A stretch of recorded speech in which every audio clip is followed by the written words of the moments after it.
ಚಿತಾಭಸ್ಮ ಶುದ್ಧವಾದಂತಹ ಪರಿಶುದ್ಧವಾದಂತಹ ಭಸ್ಮವನ್ನು ತಂದಿದ್ದೇನೆ. ಭೇಷೆ ಭೇಷೆ ಭೋಗಿ ಸ್ವೀಕರಿಸಬೇಕು.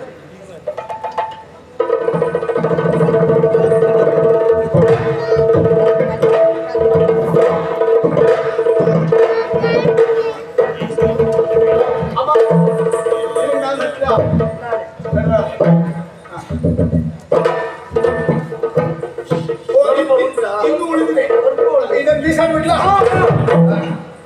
ನೀನು ಲೇಪಿಸ್ಕೊ. ಅದಕ್ಕೆ ಬೀಸಾಡಿದ್ರೆ ಏನಾಗ್ತದೆ? ಬಿಸಾಡಬಾರ್ದು. ಯಾಕೆ? ಮೊದಲೇ ಬಿಸಾಡಿ ಇಂಥದ್ದು ಹುಟ್ಕೊಂಡಿದೆ, ಮತ್ತೆ ಹುಟ್ಟುದು ಬೇಡ. ನಿನ್ ತಮ್ಮ ಹುಡ್ತಾನೆ. ಅಯ್ಯೋ ಬೇಡ, ಮತ್ತೊಂದು ಇಂಥದ್ದೇ ಬೇಡ. ಇದು ಕೆಲವು ವರ್ಷ ಇದು ಒಂದೇ ಇರಲಿ.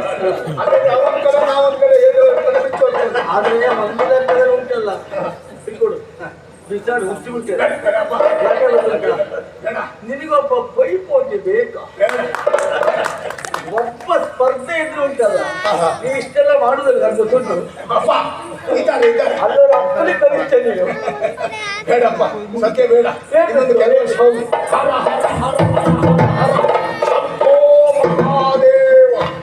ಹರ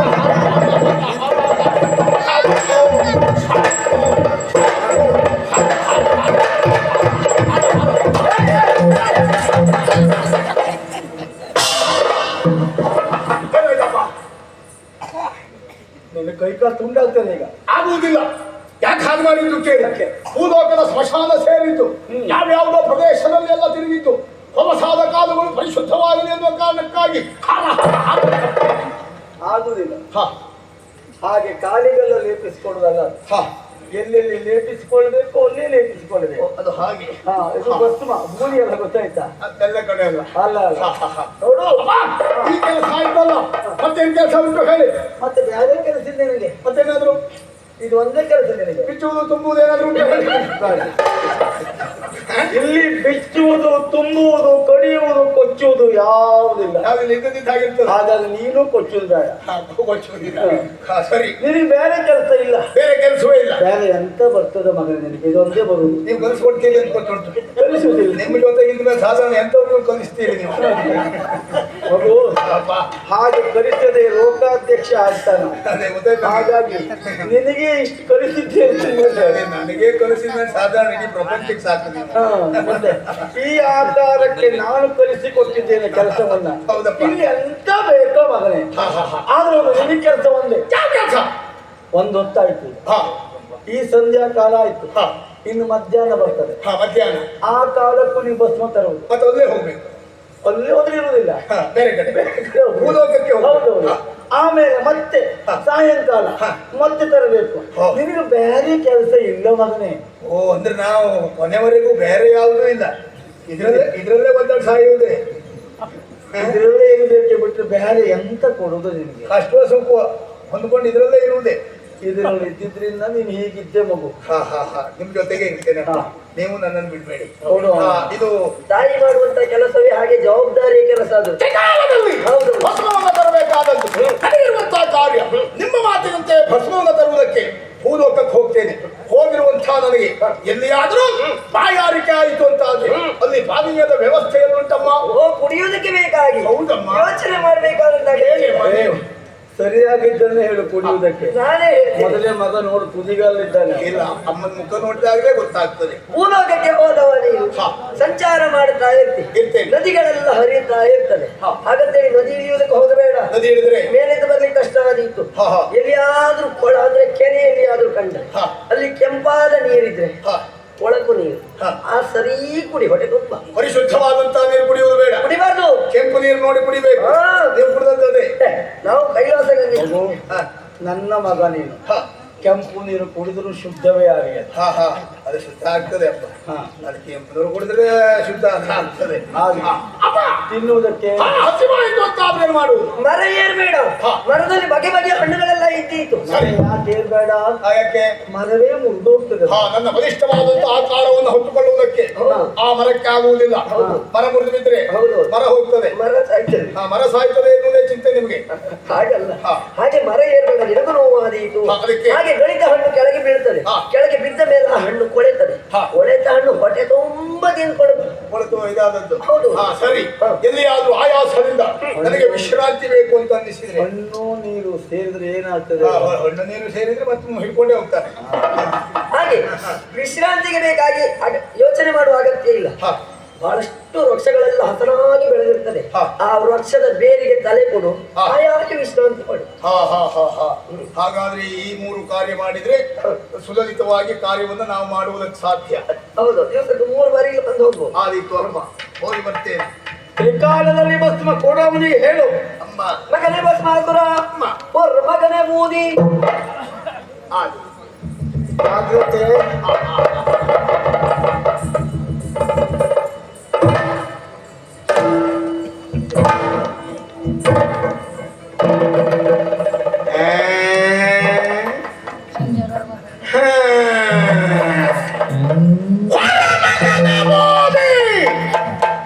ಕೊನೆಯದಾಗಿ ನನ್ನ ಅಮ್ಮ ಹೇಳಿದ ಮಾತು ಮಗನೆನ್ನುವ ಮಮಕಾರದಿಂದ ಹೇಳಿದ್ದಲ್ಲ, ಮಗನೆನ್ನುವಂತ ವಾತ್ಸಲ್ಯದಿಂದ ಹೇಳಿದ್ದಲ್ಲ. ಆ ಮಾತಿನಲ್ಲಿ ಕುಂಕುತನವನ್ನು ಗುರುತಿಸಿದ್ದೇನೆ ನಾನು. ಹಾಗಾದ್ರೆ ಸರ್ವ ಸಮರ್ಥನೂ ಬಲಿಷ್ಠನೂ ಆಗಿರುವಂತಹ ಈ ಭಯಂಕರ ಭಸ್ಮಾಸುರನಿಗೆ ಉದ್ಯೋಗ ಯಾರು? ಮಗನೇ ಬೂದಿ. ಮನಸ್ಸು ಮಾಡಿದೆ ಅಂತ ಆದ್ರೆ ಇಡೀ ಪ್ರಪಂಚವನ್ನೇ ಅಂಗೈಯಲ್ಲಿ ಕುಣಿಸಬಲ್ಲಂತಹ ಪ್ರಚಂಡ ಭಸ್ಮಾಸುರನಿಗೆ ಉದ್ಯೋಗ ಯಾರು? ಮಗನೇ ಬೂದಿ. ಇಚ್ಛಿಸಿದೆ ಅಂತಾದ್ರೆ ಸೂರ್ಯ ಚಂದ್ರರ ಚಲನೆಯನ್ನೇ ಏಕಕಾಲದಲ್ಲಿ ನಿಯಂತ್ರಿಸಬಲ್ಲ ಯೋಗ್ಯತೆಯನ್ನ ಹೊಂದಿರುವ ಈ ಭಸ್ಮಾಸುರನಿಗೆ ಉದ್ಯೋಗ ಯಾರು? ಮಗನೇ ಬೂದಿ. ಹೊರ್ತೇನೆ, ಸದ್ಯ ಬೂದಿ ಹೊರ್ತೇನೆ. ಭೂಲೋಕದ ಬೂದಿಯನ್ನು ಹೊತ್ತು ಮುಗಿಸಿದ ಮೇಲೆ ಅಪ್ಪ ಅಮ್ಮನ ಬೂದಿಯನ್ನೇ ಹೊರಬೇಕು. ಯಾವುದಕ್ಕೂ ಕಾಲ ಕೂಡಿ ಬರಬೇಕಲ್ಲ.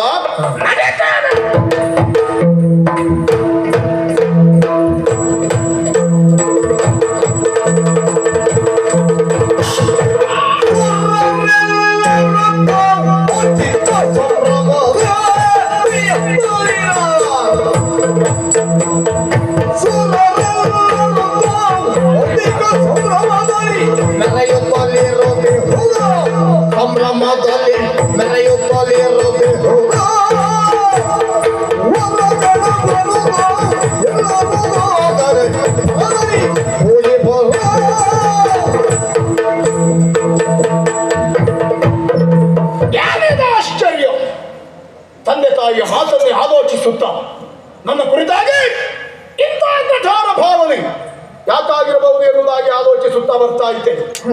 ಬರುತ್ತಾ ಇರುವ ಹಾಗೆ ಒಂದೇ ಸಮನೆ ಕೇಳಿರುವಂತಹ ಗಹ ಗಹಿಸಿ ನಗುವ ಶಬ್ದ, ಚಪ್ಪಾಳೆಯ ಶಬ್ದ ಯಾರಾಗಿರಬಹುದು ಎನ್ನುವುದಾಗಿ ಕಣ್ಣರಳಿಸಿ ಕತ್ತೆತ್ತಿ ನೋಡಿದ್ರೆ ಅದು ದೇವತೆಗಳು. ಆ ಸುರರು ನನ್ನನ್ನು ನೋಡಿ ಗಹ ಗಹಿಸಿ ಚಪ್ಪಾಳೆ ಎತ್ತಿ ನಗುತ್ತಾ ಇದ್ದಾರೆ. ಪರಶಿವನ ಮಗ, ಲಯಕಾರಿಯ ಮಗ, ಪ್ರಚಂಡವಾದಂತಹ ಭಸ್ಮಾಸುರ ಭಸ್ಮವನ್ನು ಹೊರತಾ ಇದ್ದಾನೆ ಎನ್ನುವುದಾಗಿ ನನ್ನ ಕುರಿತಾಗಿ ಇವರಿಗೆಲ್ಲ ಕಥಾರ ಭಾವ. ಆ ಕಾರಣಕ್ಕಾಗಿ ನನ್ನನ್ನು ನಗೆಪಾಟಲಿಗೀಡು ಮಾಡ್ತಾ ಇದ್ದಾರೆ, ನನ್ನನ್ನು ತಿರಸ್ಕಾರ ಮಾಡ್ತಾ ಇದ್ದಾರೆ. ಈ ಕಡೆಗೆ ನೋಡಿದ್ರೆ ಭೂಲೋಕ, ಅದ ಎಲ್ಲಿ ನೋಡಿದರೂ ಹೋಮದ ಧೂಮ ನಭದತ್ತ ಸಾಗುತ್ತಾ ಇದೆ. ಬ್ರಾಹ್ಮಣರೆಲ್ಲರೂ ಒಟ್ಟಾಗಿ ಯಜ್ಞ ಯಾಜನ ಮುಂತಾದ ಕಾರ್ಯದಲ್ಲಿ ತಮ್ಮನ್ನು ತಾವು ತೊಡಗಿಸಿಕೊಂಡಿದ್ದಾರೆ. ಅವರು ಮಾಡುವಂತಹ ಯಜ್ಞದ ಧೂಮ ಎನ್ನುವುದು ಮೇಲಕ್ಕೇರುತ್ತಾ ಇದೆ. ಹವಿಸನ್ನು ತಿಂದಂತಹ ದೇವತೆಗಳು ಅಟ್ಟಹಾಸದಿಂದ ಮೆರೆದಾಡುತ್ತಾ ಇದ್ದಾರೆ. ಅಲ್ಲಿ ದೇವತೆಗಳ ಸಂಭ್ರಮ, ಇಲ್ಲಿ ಬ್ರಾಹ್ಮಣರ ದೇವ ಕಾರ್ಯ. ಎಲ್ಲರೂ ನನ್ನನ್ನು ತಿರಸ್ಕರಿಸ್ತಾ ಇದ್ದಾರೆ. ಹಾಗಾದ್ರೆ ಇವರೆಲ್ಲರಲ್ಲಿ ನಾನೊಬ್ಬ ತಾತ್ಸಾರದ ವ್ಯಕ್ತಿ ಆಗಬಾರದು. ತಕ್ಕ ಉಪಾಯವೊಂದನ್ನು ಮಾಡಲೇಬೇಕು. ಇವರಿಗೆಲ್ಲ ಸರಿಯಾದಂತಹ ಪಾಠ ಕಲಿಸಬೇಕು. ಯಾರು ನನ್ನನ್ನು ನೋಡಿ ತಿರಸ್ಕಾರ ಮಾಡಿದ್ರು ಅವರೆಲ್ಲರೂ ನನ್ನನ್ನು ನೋಡಿದಾಗ ಭಯದಿಂದ ಭೀತಿಯಿಂದ ನಡುಗಬೇಕು. ಅದಾಗಬೇಕು ಅಂತಾದ್ರೆ ದಾರಿ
ನನ್ನನ್ನು ನೋಡಿ ತಿರಸ್ಕರಿಸಿದ, ನನ್ನನ್ನು ಈ ರೀತಿ ಅಪಮಾನ ಮಾಡಿದ. ದೇವತೆಗಳಿಗೆ ಸರಿಯಾದಂತಹ ಶಾಸ್ತಿ ಆಗಬೇಕು ಅಂತಾದ್ರೆ ನಾನೊಬ್ಬನೇ ಕಾರ್ಯೋನ್ಮುಖನಾಗುವುದಲ್ಲ, ಹರಮಳೊಪ್ಪೋಗಿ ಭಿನ್ನಯಿಸುವೆ. ನನ್ನಪ್ಪ ಆ ಶಂಕರ, ಅವ ವಾಳೆ ಶಂಕರ. ತನ್ನ ಭಕ್ತಾದಿಗಳು ಏನನ್ನೇ ಅಪೇಕ್ಷೆ ಪಟ್ಟು ಕೇಳಿದರೂ ಸಹ ತಕ್ಷಣದಲ್ಲಿ ತಥಾಸ್ತು ಎನ್ನುವುದಾಗಿ ಒಲಿಯುವ ಶಂಕರ. ಅವನಲ್ಲಿ ನಾನು ಹೋಗಬೇಕು, ನನ್ನ ಕಷ್ಟವನ್ನು ನಿವೇದಿಸಿಕೊಳ್ಳಬೇಕು, ಅವನಿಂದಲಾಗಿ ಪ್ರಯೋಜನವನ್ನು ಪಡಿಬೇಕು ಅಂತಾದ್ರೆ ಹೀಗೆ ಹೋದ್ರೆ ಆಗ್ತದ? ಆಹಾ, ಮರುಗುತ್ತ, ಒಳುತ್ತ, ಕಣ್ಣೀರು ಮಿಡಿಯುತ್ತ ನನ್ನ ಅಪ್ಪನನ್ನು ಕಾಣಬೇಕು. ಕಣ್ಣೀರಿನಿಂದ ಪಾದವನ್ನು ತೊಳೆದೆ ಅಂತಾದ್ರೆ ಸಹಜವಾಗಿ ಶಂಕರ ಒಲಿತಾನೆ, ನನ್ನ ಕಷ್ಟಕ್ಕೆ ಸ್ಪಂದಿಸ್ತಾನೆ. ಒಲಿದು ಶಂಕರ ನಿಂತ ಅಂತಾದ್ರೆ ಆಮೇಲೆ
ನಮ್ಮ ಪಾಲಿಗೆ ಒಲಿದು ನಿಂತ ಅಂತಾದ್ರೆ ಆಮೇಲೆ ಸತ್ತಿಲ್ಲದೆ ಮತ್ತರಿವೆ. ಕರುಣಾಳುವಾದಂತಹ ಶಂಕರ ನಮ್ಮ ಭಕ್ತಿಗೆ ಮೆಚ್ಚಿ ಒಲಿದು ನಿಂತ ಮರುಕ್ಷಣದಲ್ಲಿ ಆ ಶಂಕರನಿಂದ ಒಂದು ಒಳ್ಳೆಯ ವರ ಪಡಿತೇನೆ. ಆ ವರದ ಬದುಮೆಯಿಂದಲಾಗಿ ಇವರೆಲ್ಲರಿಗೂ ಸಾಧ್ಯವಿಲ್ಲದೆ ಮಾತರಿವೆ.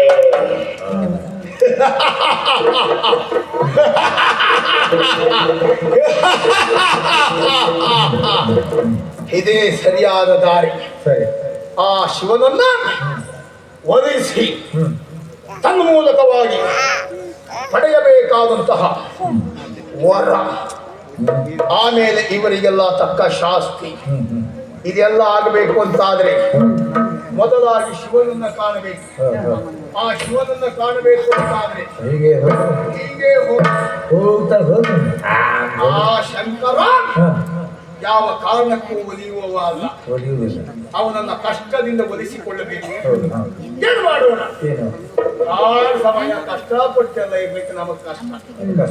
ಹಾಗಾಗಿ ತಕ್ಷಣವೇ ಶಂಕರ ಒಲಿಯಬೇಕು ಅಂತಾದ್ರೆ ಏನ್ ಮಾಡ್ತೇನೆ? ಕಣ್ಣೀರಿನಿಂದ ಅವನ ಪಾದ ತೊಳಿಬೇಕು. ಕಣ್ಣೀರು? ನಮಗೆಲ್ಲ ಕಣ್ಣೀರು ಬರ್ತದ. ನಾವೆಲ್ಲ ಎದುರಿಗಿದ್ದವ್ರ ಕಣ್ಣಲ್ಲಿ ನೀರು ತರಿಸಿದ್ ಬಿಟ್ರೆ ನಾವು ಕಣ್ಣೀರು ಹಾಕಿದವರು ಅಲ್ಲವೇ ಅಲ್ಲ. ಅಪ್ಪ ಸತ್ತಾಗ ನಮ್ಮಪ್ಪ ಸಾಯುವ ಲಕ್ಷಣವೇ ಇಲ್ಲ. ಹಾಗಾಗಿ ಅದಾಗುವುದಿಲ್ಲ.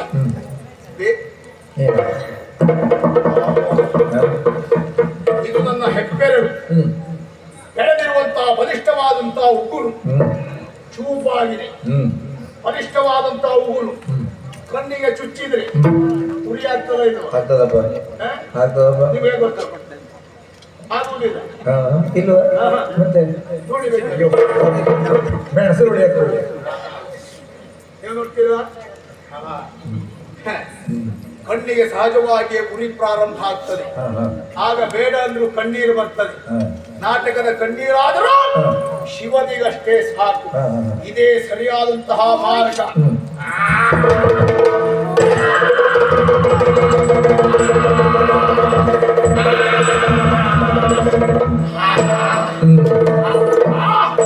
ಎಲ್ಲಿಲ್ಲದ ಉರಿ, ಎಲ್ಲಿಲ್ಲದ ತಾಪ, ಎಲ್ಲಿಲ್ಲದ ಸಂಕಟ. ಸ್ವಲ್ಪ ಹುಡುಗನ ತೊಂದರೆ, ಆಮೇಲೆ ಸುಖ ಸಿಗ್ತದೆ. ಅದೇ ಒಳ್ಳೆ